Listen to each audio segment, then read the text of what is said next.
Hi, it's Tim Hagan from Progress Coaching, and welcome to another episode for the Coaching Conversations podcast. Now, we are on Stitcher, we are on iTunes, and multiple different channels. Please check us out.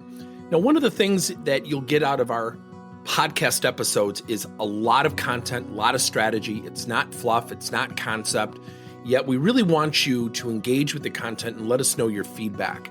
If you have any questions, feel free to reach out to us. If there's topics you'd love to have us address, we would love to share them with you. Let us know your impact and let us know your feedback. Personally, I hate the title of getting buy-in to coaching. There is no buy-in to coaching. See, coaching is a byproduct of something that's happening every single day. Leaders are communicating with subordinates. Peers are communicating with other peers. Subordinates are communicating with upper management.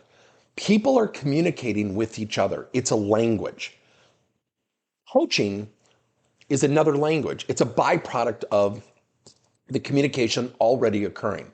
Now, if somebody calls somebody into the office, what's the typical response? It's typically, I must be in trouble. So when a boss calls you into the office, we get a little bit nervous. Why?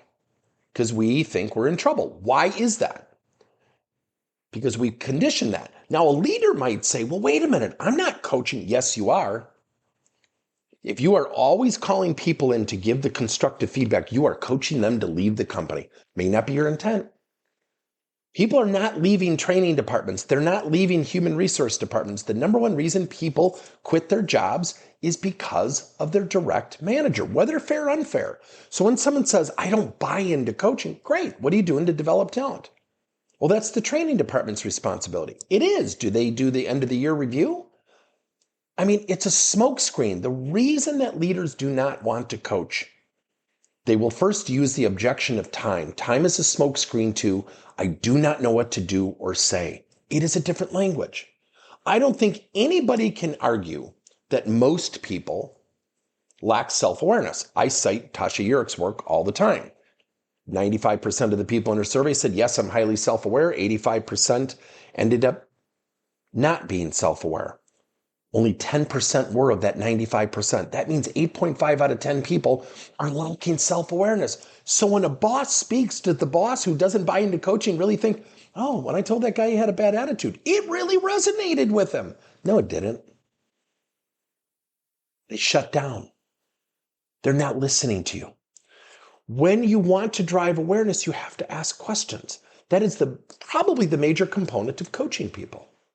So when you coach people, that's the major component. Driving self-awareness, asking questions. That is a transition for many leaders that will be easy, somewhat hard, and for some people, very hard. So when someone says, well, I don't buy into coaching, you're already coaching people. You're already communicating with people. Why not maximize those interactions to drive and retain talent? It makes no sense when people say, well, leaders don't buy into coaching. I get when people say that. I get when training and human resource leaders say that. Let me address the leaders for a second. If you say you don't have buy-in to coaching, if you have kids in youth sports, tell them not to go to practice. They just show up for games. Would you do that? Would your kid be worthy of playing time? And what do you do at the end of the year review when you start giving feedback and according to you, you don't buy into coaching? And let's say the training budget was slashed and there wasn't much training. And you're going to give someone feedback saying, you didn't improve. How can anybody look at another human being and say, I didn't provide you the resources, I didn't buy time for us to spend together. I certainly didn't coach because I just don't buy into it. And I'm going to have to give you lower marks because you didn't improve. The message is you need to improve on your own. Now, I'm actually not against that, yet that's a really tough message. So I'm going to say it. There is no buy-in to coaching. Coaching supports what you're already doing, which is communicating with your subordinates.